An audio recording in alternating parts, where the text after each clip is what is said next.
मृत्यु से डरना नहीं चाहिए। जब भी यह लगे कि अब मेरी मृत्यु नजदीक है, तभी भगवान का सुमिरन शुरू कर देना चाहिए। और आज के समय में तो एक भी क्षण का पता नहीं है कि कब मृत्यु आ जाए।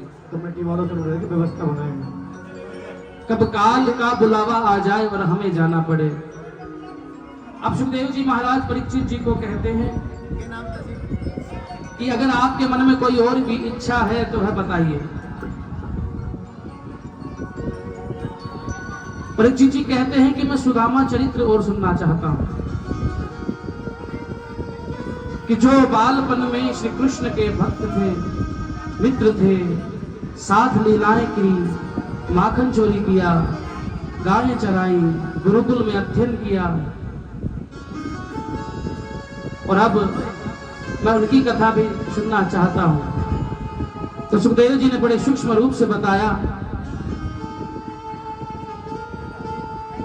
कि कन्हैया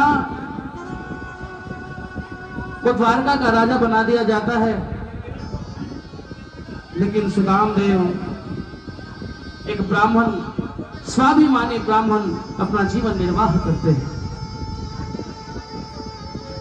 वो बेहद निर्धन होते हैं। उनके घर में एक भी समय का भोजन बचत के रूप में नहीं बनता। वो कहते हैं कि नारायण ने चोंच दी है तो चूगा भी देंगे, कोई संचय करने की आवश्यकता नहीं है। तो कभी धन संचय नहीं करते। सुदामा जी की पत्नी सुशीला जी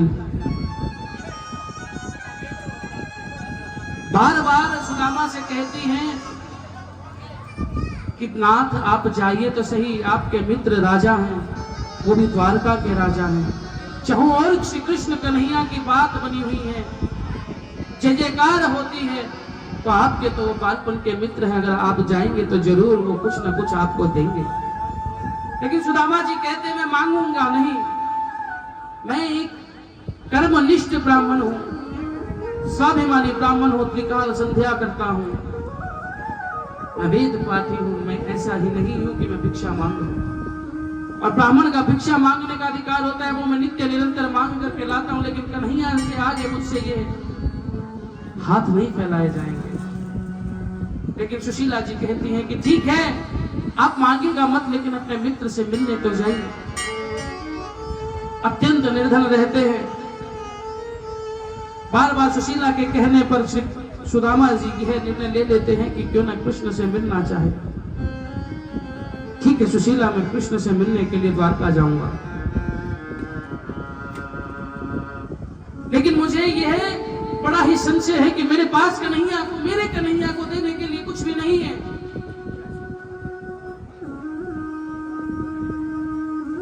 मैं क्या उन्हें तोहफे में दूंगा, क्या मैं उनके लेकर के भेंट जाऊं। आज घर में बच्चे भी भूखे हैं। सुशीला जी जाती हैं, भिक्षा मांग करके लाती हैं, लेकिन वो भिक्षा अपने बच्चों को नहीं खिलाती, बल्कि श्री कृष्ण कन्हैया लाल को भेंट देने के लिए, और भेंट देने के लिए कोई पोतली भी नहीं है, वह भी कपड़े से चीर चीर कर, फटे हुए कपड़ों से 3-4 कपड़े ऊपर नीचे रख करके वो पोटली बनाती है, उसमें 3 मुट्ठी चावल छोड़ते हैं। सुशीला जी कहती हैं सुदामा जी आप जाइए, श्री कृष्ण से मिलने के लिए जाइए। लेकिन सुशीला मैं मांग तो नहीं पाऊंगा। अरे मत मांगिएगा, वो बिना मांगे ही दे देते हैं। जब बिन बोले मिलता तो मैं बोल के क्या मांगू। जब सब कुछ बिना बोले ही मिल जाएगा तो बोल करके मांगने की आवश्यकता क्या है। ओ मेरी दुनिया तुम ही हो, दुनिया से मैं क्या मांगू। जब बिन बोले मिलता तो मैं बोल के क्या मांगू। सुदामा जी चलते हैं कन्हैया की तरफ, और इधर कन्हैया को भी आभास हो जाता है कि मुझसे मिलने के लिए एक ब्राह्मण आ रहे हैं, मेरा सुदामा आ रहा है। जैसे ही सुदामा जी कुछ दूरी पर चलते हैं, थक जाते हैं, संध्या का समय हो जाता है, किसी पेड़ की छांव के नीचे सुदामा जी विश्राम करने लग जाते हैं, तो कन्हैया अपने वाहन गरुड़ से कहते हैं कि गरुड़ जी आप जाइए, जहां भी कन्हैया, जहां भी मेरा जो ब्राह्मण मुझसे मिलने के लिए आ रहा है वहां जाइए, और बिना उनको बताए वो सो रहे हैं, उनकी नींद भी ना छूटे, और इस प्रकार से उन्हें उठा करके यहाँ मेरे पास ले आइए। लेकिन सुनिए, ऐसा ना कीजिएगा कि मेरे पास लेकर के आइएगा, अन्यथा वो यही कहेगा कि ये भी कन्हैया ने कर दिया। ऐसा कीजिएगा, आप द्वारका के बाहर उन्हें छोड़ दीजिएगा। और गरुड़ जी भी आज्ञा अनुसार ऐसा ही करते हैं।